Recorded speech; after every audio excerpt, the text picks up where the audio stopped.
Now, amid the clamor and protests by teeming Nigerians, President Bola Tinubu has directed the suspension of the implementation of the Cybersecurity Levy, as ordered recently by the Central Bank of Nigeria.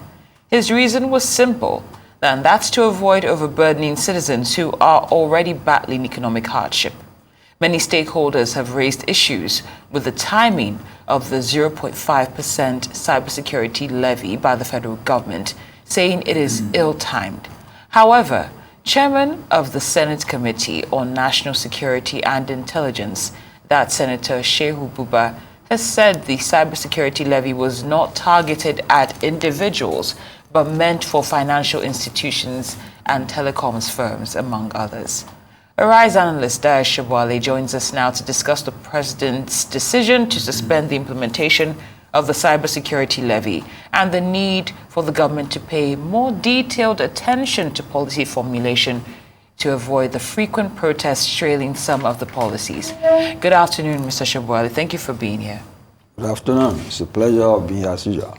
Now, while it's a good step for the president to have, suspended this move, like I said in the last sentence, should we not see better insight, groundwork that should precede every policy, as opposed to taking a step forward and a step back? Yeah, you are very correct. Your observation is very apt.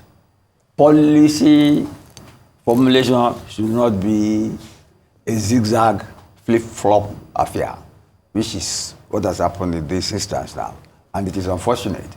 But you see, the topic of cybersecurity is very, very important because it affects all our ways of life, especially in this digital era.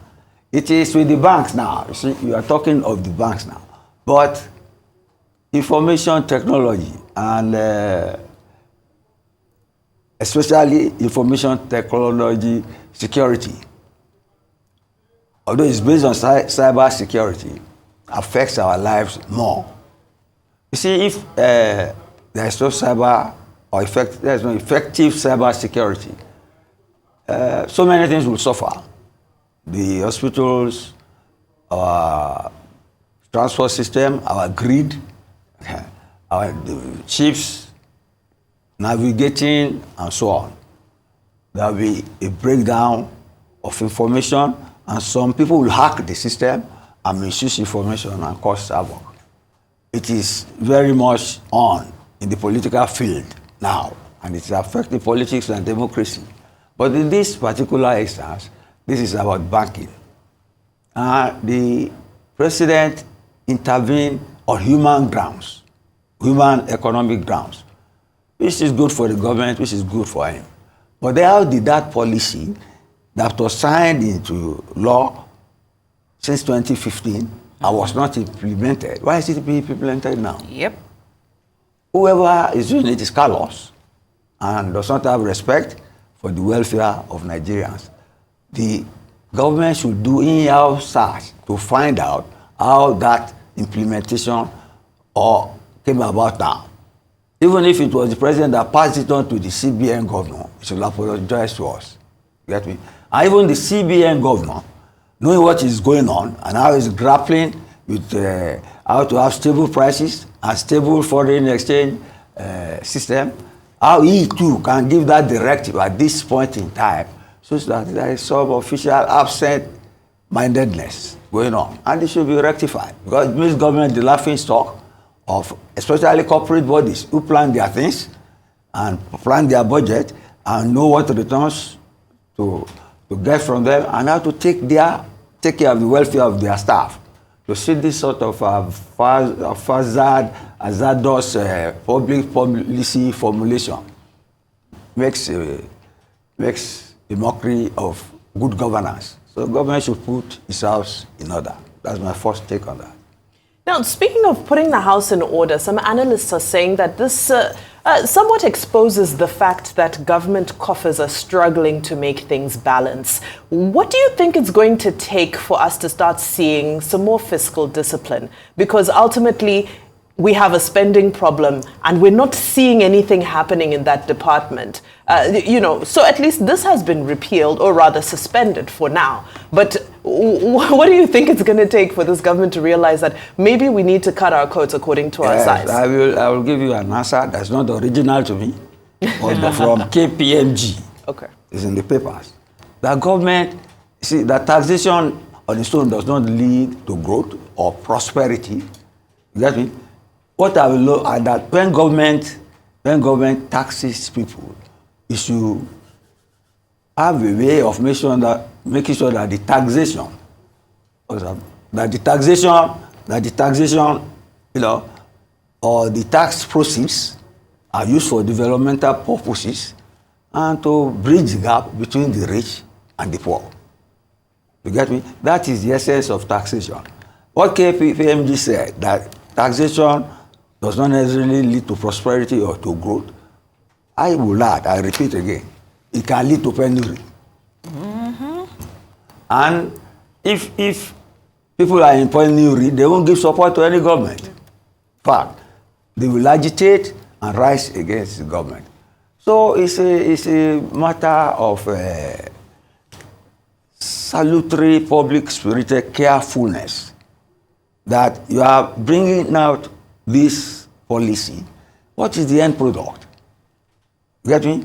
What is the human factor in it? Is it justifiable? Is it going to harm the larger society? If the answer is no, you should put it on hold.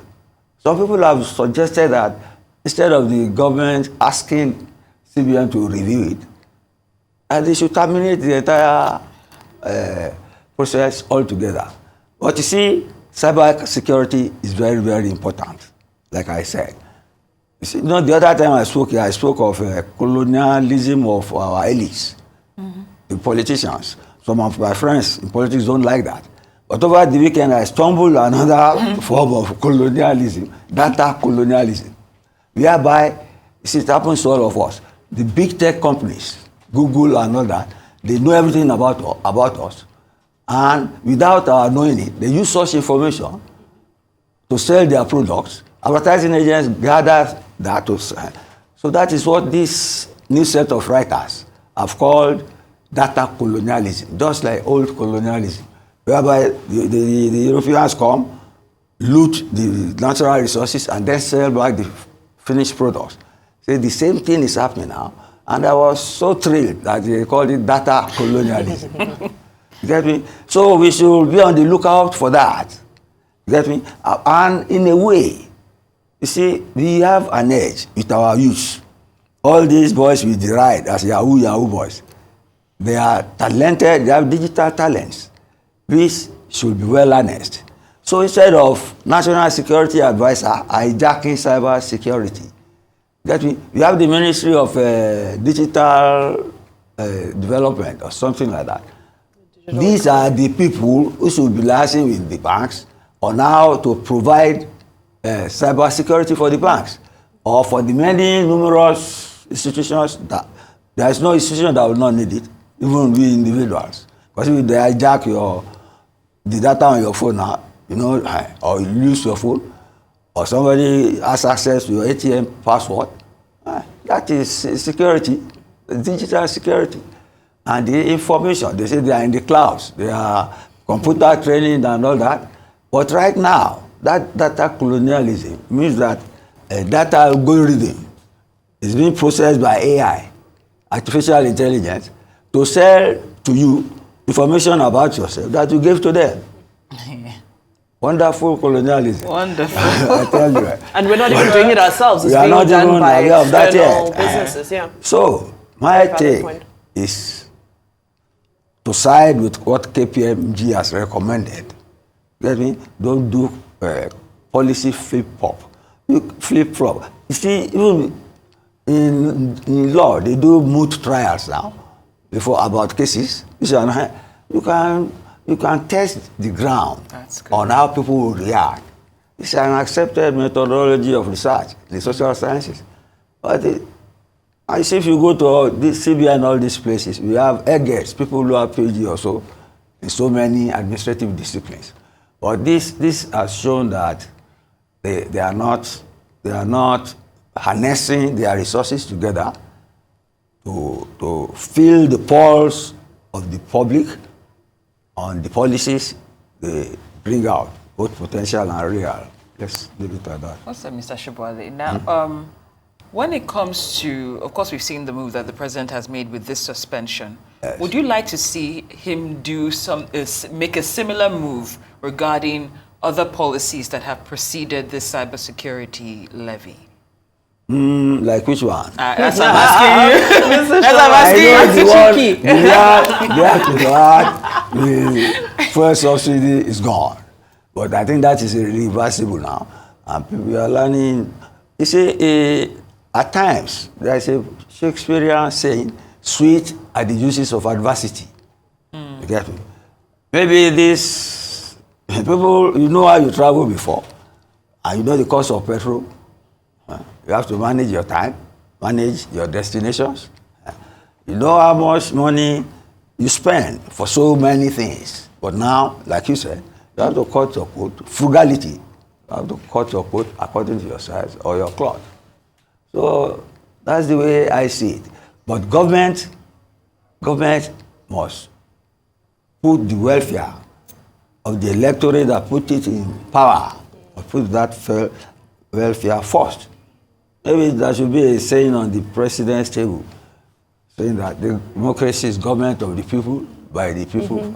Maybe when he sees that every day, we'll be able to monitor his ministers, his agents, and the institutions under him, that they must be people-oriented,